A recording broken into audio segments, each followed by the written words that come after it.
The first thing you need to understand is that nobody expected Captain Raven Nightfall, Thorn, to be flying that night. Hell, nobody expected her to be flying at all anymore. 3 months earlier, she'd been grounded after what the brass called an incident of insubordination. But what everyone else knew was the night she told a two-star general exactly where he could shove his tactical assessment of her combat effectiveness. The same general who'd never seen a day of real combat, never felt the stick shake in his hands as tracer rounds zipped past his cockpit, never had to make the split-second decision between following orders and saving lives. But here's the thing about wars in forgotten corners of the world. They have a way of making the impossible suddenly very possible. And when Navy SEAL Team 6 found themselves pinned down in a valley that wasn't supposed to exist on any official map, surrounded by an enemy force that wasn't supposed to have surface-to-air missiles, facing a situation that wasn't supposed to be happening, well, suddenly that grounded pilot with the attitude problem started looking like exactly what they needed. The call came in at 3:47 hours, crackling through the static-filled radio at Kandahar Airfield. Any station, this is Neptune 6. We have multiple KIA, running low on ammo and need immediate close air support. Repeat, immediate close air support required. The voice belonged to Chief Petty Officer Marcus Bull Rodriguez, a man whose reputation preceded him into every room he'd ever entered. If Bull Rodriguez was calling for help, things had gone beyond bad and straight into catastrophic. The problem was simple. There was no close air support available. The F-16s were grounded due to mechanical issues. The Apache helicopters were committed to another operation 200 miles north. The drone pilots were dealing with a coordinated cyber attack that had knocked out half their systems. And the AC-130 gunships. Well, according to the Tactical Operations Center, the last AC-130 in the theater had been destroyed 3 days ago when insurgents managed to hit it with a lucky shot from a shoulder-fired missile. But Captain Thorn knew something the Tactical Operations Center didn't. Hidden in a reinforced hangar at the far end of the airfield, covered in tarps and officially listed as undergoing maintenance, sat AC-130J Wrath of God, a gunship that had taken shrapnel damage to its port engine nacelle, but was still very much capable of flight. She'd been working on it for weeks, using parts scrounged from other aircraft, calling in favors from maintenance crews who owed her from her days when she was still golden. The question wasn't whether she could get the aircraft airborne. The question was whether anyone would let her try. Standing in the doorway of the Tactical Operations Center, still wearing grease-stained coveralls from her unauthorized maintenance work, Thorn listened to the desperate radio calls from Neptune 6. Each transmission was growing weaker, more urgent. These weren't just voices on the radio. These were warriors who'd served alongside her, bled alongside her, trusted her to bring them home when everything else had failed. The same warriors who'd never questioned her ability, never suggested she belonged somewhere else, never made her feel like she had to prove herself twice as hard just to be considered half as good. Major William Hendricks, the current operations officer, looked up from his radio console with exhausted eyes. "We've got nothing, Thorn. Even if we could get birds in the air, that valley is surrounded by SA-24s. It's a no-fly zone now." He paused, studying her face in the dim blue light of the tactical displays. "Unless you've got some magic solution I don't know about." Thorn stepped forward, her boots echoing in the sudden silence. "Actually, sir, I might have exactly that." The operations center fell quiet except for the steady hum of electronics and the distant sound of generators. Every eye turned toward her, some skeptical, others curious, all of them desperate enough to listen to whatever crazy plan she might have brewing. Because when you're out of good options, sometimes crazy is all you've got left. "Sir, I've been working on Wrath of God. She's not pretty, but she'll fly. More importantly, she's equipped with the latest electronic countermeasure suite. Those SA-24s won't even see her coming until it's too late." Thorne's voice carried a confidence that made even the skeptics lean forward. "Give me clearance and a crew, and I'll have Neptune 6 extracted within the hour." Major Hendricks stared at her for a long moment, weighing regulations against reality, protocol against the lives of American servicemen dying in a valley that officially didn't exist. The radio crackled again. "Neptune 6 to any station. We're down to our last magazines. If someone's coming, now would be a real good time." "Damn the regulations," Hendricks muttered, reaching for his authorization codes. "Thorne, you've got your clearance, but if this goes sideways, we never had this conversation." He paused, his hand hovering over the radio. "And Thorne, bring our boys home." She was already moving before he finished speaking, her mind shifting into the focused calm that had carried her through dozens of combat missions. The walk to the hangar felt both endless and instantaneous, each step bringing her closer to the machine that would either vindicate her career or end it permanently.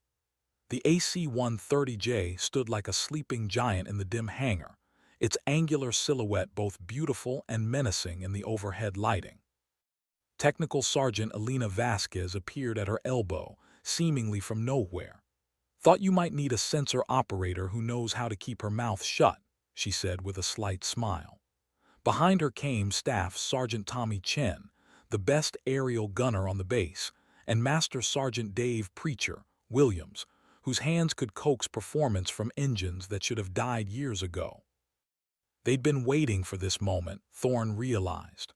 While she'd been fighting paperwork and politics, her crew had been preparing for the inevitable call. They'd kept their certifications current, studied the new targeting systems, maintained their readiness for a mission that everyone said would never come. Because that's what good crews do, they prepare for the impossible and make it look routine. 23 minutes later, Wrath of God lifted off from Kandahar airfield, its 4 Rolls-Royce turboprops carving through the night sky with a sound like controlled thunder.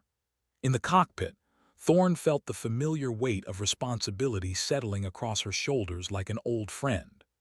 Below them, the dark landscape of Afghanistan scrolled past, marked by the occasional cluster of lights that might indicate friendly forces or enemy positions. "Neptune 6, this is Ghost Rider 17, she transmitted, using the call sign she hadn't spoken in 3 months. "We're inbound to your position. ETA 12 minutes. Prepare to mark your position with strobes." The response came immediately, crackling with relief and disbelief. "Ghost Rider 17, Neptune 6. Are you serious? We thought all the gunships were down." Bull Rodriguez's voice carried a mixture of hope and skepticism that Thorne had heard before in combat zones, where promises were often broken and help rarely arrived. "Neptune 6, we're very serious. Just keep your heads down for about 10 more minutes, then you can tell your grandkids about the night an AC-130 painted the sky red." Thorne's voice was calm, professional, but those who knew her could hear the steel underneath. This wasn't just another mission, this was personal. As they approached the target area, the aircraft's sensors began painting a picture of the tactical situation that made Thorne's blood run cold. Neptune 6 wasn't just pinned down.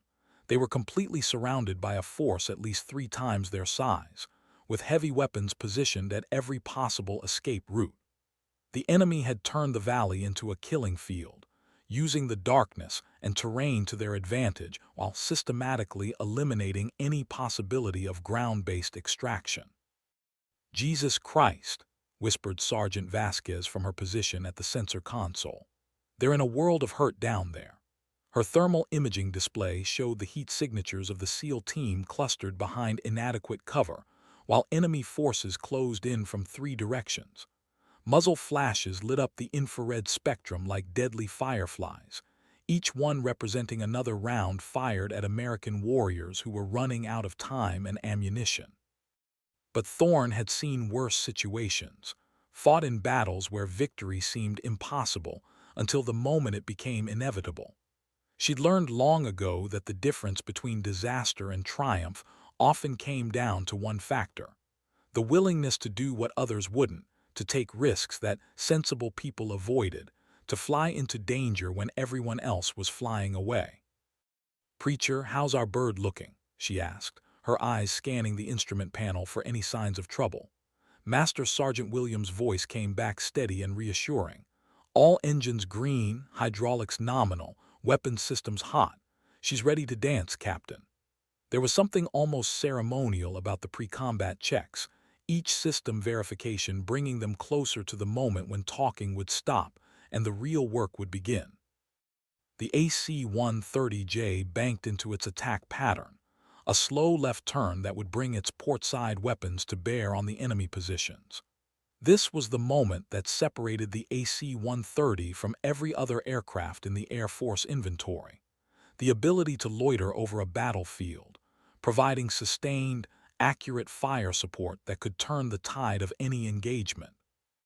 The aircraft's sophisticated fire control systems began locking onto targets, prioritizing threats based on their proximity to friendly forces and their potential to cause casualties. Neptune 6, we're beginning our attack run. Keep those strobes active and stay down. Thorne's voice carried across the radio as the gunship settled into its orbit of death. Below them, the enemy forces had no idea that their night of triumph was about to become their final moments. The first rounds from the 30mm cannon hit like thunder from a clear sky, each shell precisely placed to eliminate enemy positions without endangering the surrounded SEAL team. The effect was immediate and devastating. Muzzle flashes that had been steadily advancing on Neptune 6's position suddenly went dark, silenced by the surgical precision of American air power delivered by a crew that had trained for exactly this moment. Technical Sergeant Vasquez's voice came across the intercom, calm and professional despite the life-and-death nature of her work. Multiple targets neutralized, scanning for secondary positions. Her fingers danced across the targeting console, identifying threats and marking them for destruction with the detached efficiency of someone who had done this job in combat zones around the world. But the enemy wasn't going to give up without a fight. As the AC-130 continued its deadly orbit, shoulder-fired missiles began streaking upward from concealed positions, their heat-seeking warheads searching for the hot exhaust signatures of the gunship's engines. This was the moment when training, experience, and raw skill would determine whether Wrath of God would continue its mission or become another casualty of a war that had already claimed too many aircraft and too many lives. "Missile launch, 2 o'clock. Staff Sergeant Chen's voice cut through the intercom like a knife. Thorne's hands moved instinctively, throwing the AC-130 into a defensive maneuver that pushed the airframe to its limits, while Sergeant Williams deployed countermeasures, bundles of chaff and flares designed to confuse incoming missiles. The aircraft shuddered as it pulled G-forces it wasn't designed to handle, but the combination of evasive action and electronic countermeasures sent the first missile harmlessly into the night. The second missile was smarter, newer, more persistent. It tracked through the countermeasures, adjusted for the aircraft's evasive maneuvers, and continued its deadly approach despite every defensive system the AC-130 possessed. For a moment that seemed to last forever, the crew held their breath, waiting to see if their aircraft would survive to continue its mission, or if they would join the growing list of American aircrew killed in action. The missile detonated 50 meters behind the aircraft, close enough to rattle the crew and damage some secondary systems, but not close enough to bring down the gunship. Thorne felt the aircraft buck and shudder, heard warning alarms begin to sound, but the engines continued running and the flight controls remained responsive. They were hurt but not dead, and that made them dangerous. "All stations damage report," she called over the intercom, her voice steady despite the adrenaline coursing through her system. The responses came back quickly. Minor structural damage, some electrical systems offline, but all primary systems operational. More importantly, the weapons systems were still fully functional, and Neptune 6 was still depending on them for survival. "Ghost Rider 17, Neptune 6, Bull Rodriguez's voice crackled over the radio. "We saw that hit. Are you still able to provide support?" The question carried weight beyond its simple words. If the AC-130 had to withdraw for repairs, the SEAL team would be left to face overwhelming odds with dwindling ammunition and no hope of reinforcement. Neptune 6, we're still here and still fighting. Recommend you prepare for extraction in 5 minutes. Thorne's response was firm, confident, carrying none of the uncertainty she felt about their damaged aircraft's ability to continue the mission. Because uncertainty was a luxury she couldn't afford when American lives hung in the balance. The gunship continued its deadly orbit, its weapons systematically eliminating enemy positions with a precision that spoke to hours of training and years of experience. Each shell was placed exactly where it needed to be, each target carefully selected to maximize damage to the enemy while minimizing risk to friendly forces. This was aerial warfare at its most sophisticated, a deadly ballet performed by professionals who had dedicated their lives to mastering the art of controlled violence. Below them, the tactical situation began to shift dramatically. Enemy forces that had been steadily advancing on Neptune 6's position suddenly found themselves under withering fire from an unseen adversary in the sky above. Their coordinated attack dissolved into confusion and panic as their command structure was systematically destroyed, and their heavy weapons positions were eliminated one by one. "Beautiful work up there, Ghost Rider," came Bull Rodriguez's voice, now carrying a note of admiration alongside the relief. "You're putting rounds exactly where we need them. These guys didn't expect to deal with an AC-130 tonight." The comment carried an unspoken acknowledgement of what everyone in the special operations community knew. Air support was only as good as the crew providing it, and tonight they were witnessing air support at its absolute finest. Staff Sergeant Chen's voice came across the intercom. "Captain, I'm tracking vehicles moving toward the extraction point. Looks like they're trying to cut off the ground route." The thermal imaging displayed showed a convoy of technical vehicles, pickup trucks mounted with heavy machine guns, racing through the darkness toward the landing zone where a helicopter would attempt to extract the SEAL team. "I see them," Thorne replied, banking the AC-130 into a steeper turn that would bring the convoy into their weapons engagement zone. "Vasquez, can you get me a clean shot that won't endanger the LZ?" The targeting systems painted the moving vehicles with laser designators, calculating lead angles and impact points with the cold precision of advanced computers and human experience working in perfect harmony. The 105 howitzer spoke once, its massive shell arcing through the darkness to impact directly in the center of the enemy convoy. The explosion lit up the night like a miniature sun, the flash visible for miles across the desert landscape.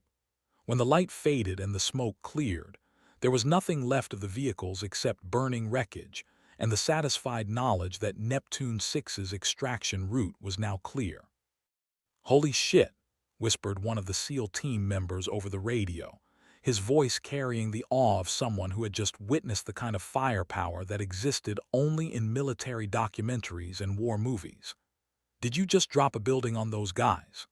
The question carried a mixture of amazement and dark humor that was typical of special operations personnel in combat situations. "Neptune 6, this is Ghost Rider 17.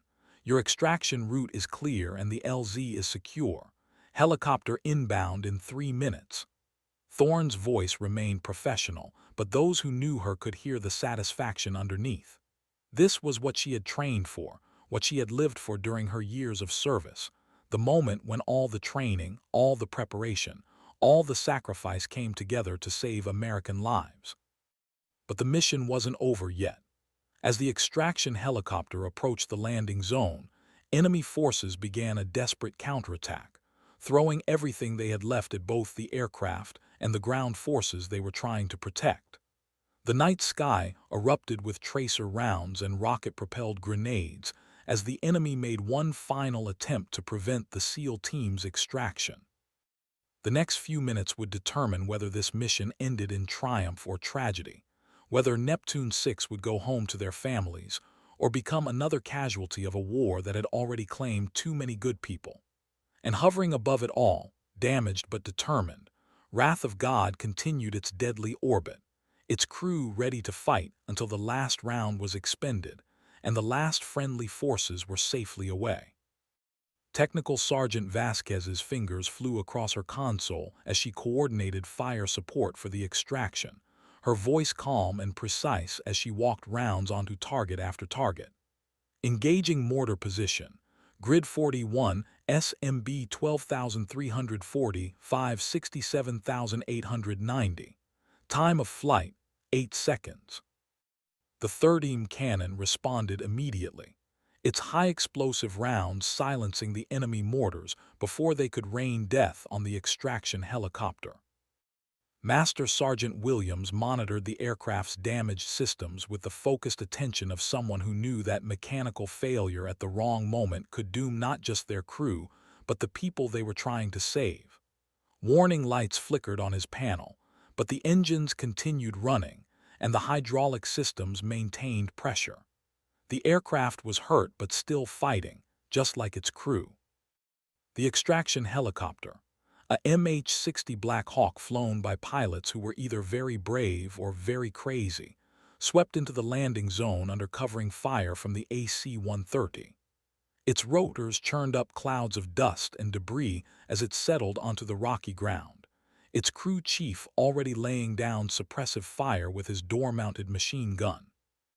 This was the most vulnerable moment of the entire operation, when both aircraft were exposed, and the enemy had one final chance to prevent the mission's success. Neptune 6 is moving to the bird, Bull Rodriguez's voice carried across the radio as the SEAL team began their movement to the helicopter. Each man covered his teammates' movement with disciplined fire, their training evident in the way they moved and communicated under extreme pressure. These were warriors at the peak of their profession, and it showed in every action they took. But the enemy had saved their best surprise for last. From a concealed position on the ridge overlooking the landing zone, a heavy machine gun opened fire, its .50 caliber rounds capable of bringing down the helicopter or killing the SEAL team members as they moved to board it. The position had been carefully chosen, hidden from the AC-130 sensors, until the moment it revealed itself by opening fire. Heavy machine gun, ridge line. Chen's voice cut through the radio chatter as he spotted the muzzle flashes. The position was close enough to friendly forces that engaging it would require the kind of precision that separated good aerial gunners from legends. One misplaced round could kill the people they were trying to save. "I see it," Thorne replied, bringing the AC-130 into a turn that would give Chen the angle he needed for a precision shot. The aircraft shuddered as another warning alarm sounded. Their earlier damage was getting worse, and she wasn't sure how much longer they could maintain their orbit. But they were so close to success that retreat wasn't an option. Chen's .25 cannon fired a short burst, each round placed with surgical precision. The heavy machine gun fell silent, its crew eliminated by the kind of accurate fire that could only come from hundreds of hours of training and combat experience. The extraction could continue, but time was running out for everyone involved. "Last man aboard," came the call from the helicopter crew chief as the final SEAL team member dove through the aircraft's door. The Black Hawk was already pulling power, its engines screaming as the pilot lifted off from the landing zone, while enemy rounds snapped through the air around them. In moments, they would be clear of the immediate danger zone, but they still had to get out of missile range. "Ghost Rider 17, Neptune 6 is aboard and extracting. We owe you one hell of a debt." Bull Rodriguez's voice carried across the radio one final time, thick with emotion and gratitude. These were men who didn't express thanks lightly, and their words carried the weight of lives saved and families who would see their loved ones again. The extraction helicopter disappeared into the darkness, carrying its precious cargo away from the valley that had nearly become their tomb. But Wrath of God's mission wasn't finished yet. They still had to get home themselves, and their damaged aircraft was showing increasing signs of distress. What had started as a rescue mission was now becoming a test of whether they could save themselves. Warning lights painted Thorne's instrument panel in red and amber as various systems began to fail. The port engine was running hot, hydraulic pressure was dropping, and their electronic countermeasure suite had been damaged by the earlier missile hit.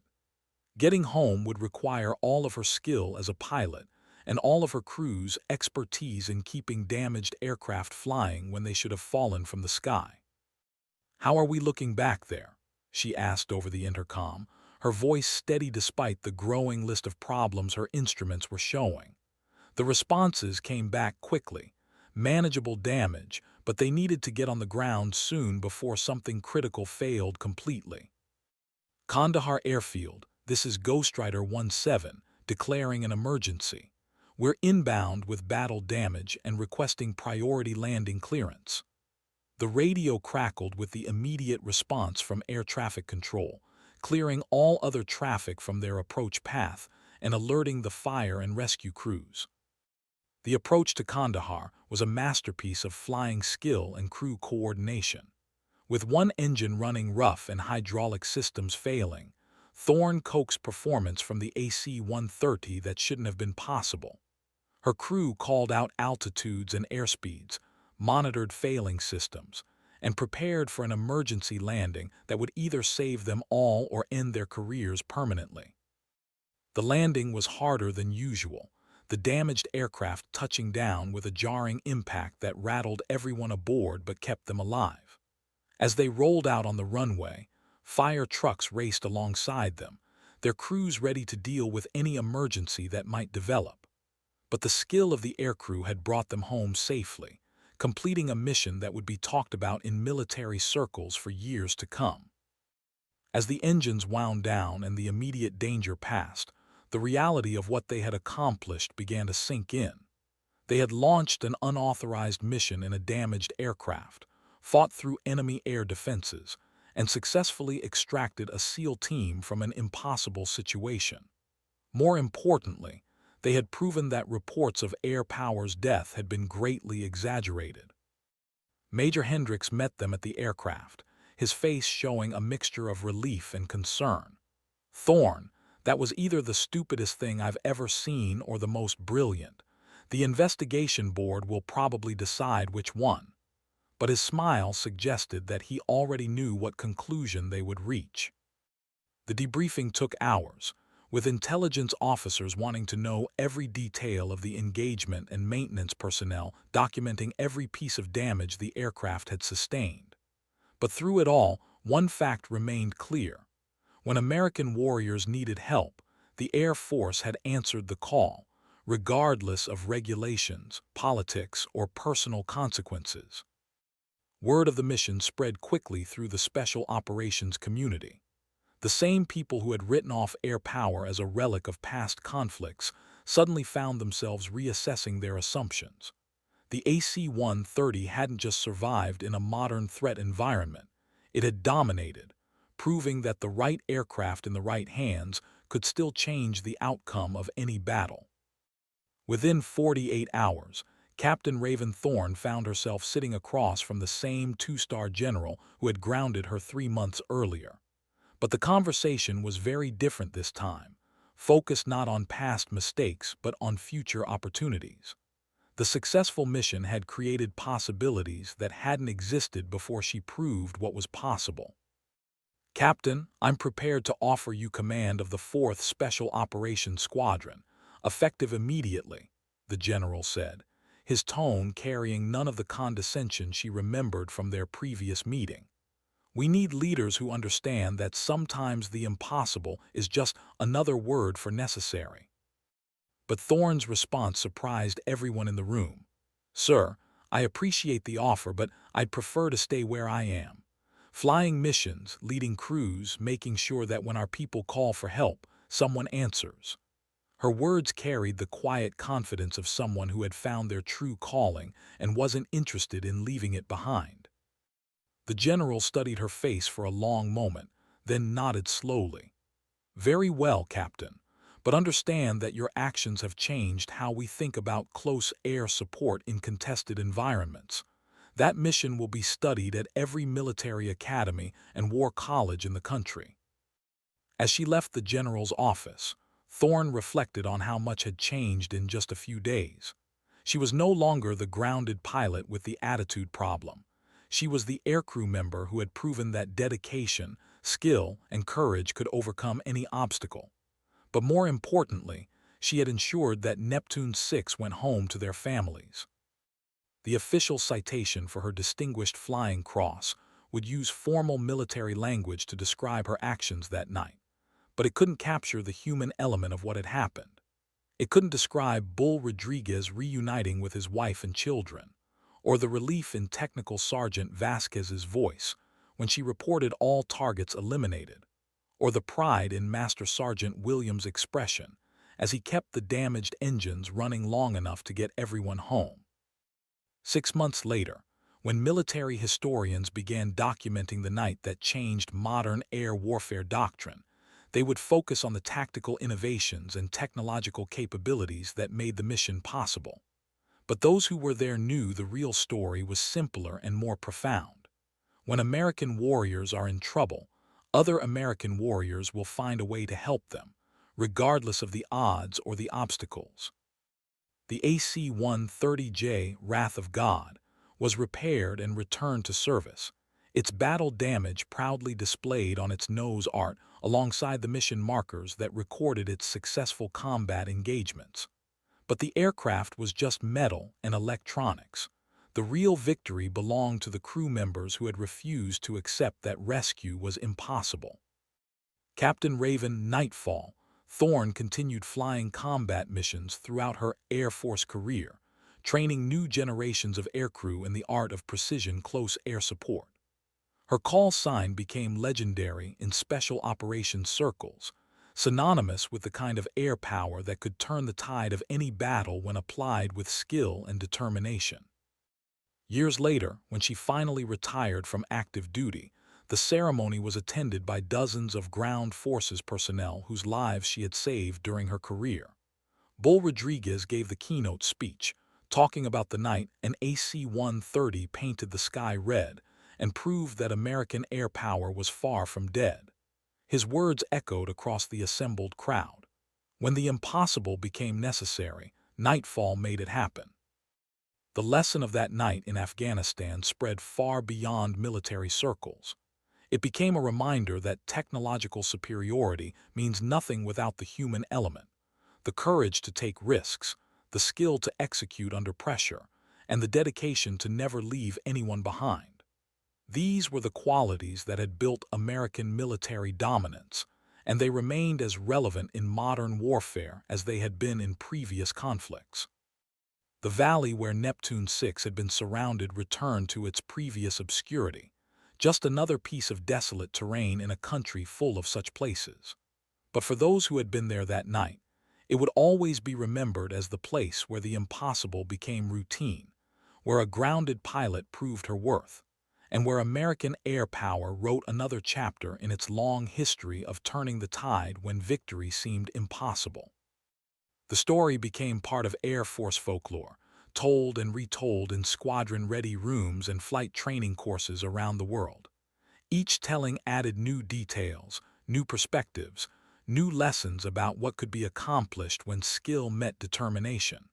But the core message remained the same. When American warriors need help, someone will always answer the call. In the end, that was Captain Raven Thorne's greatest victory. Not the successful completion of an impossible mission, but the proof that the values and capabilities that defined American air power remained as strong as ever. The SEALs had said air power was gone forever, but one night over Afghanistan, an AC-130 turned the sky red and proved them spectacularly wrong.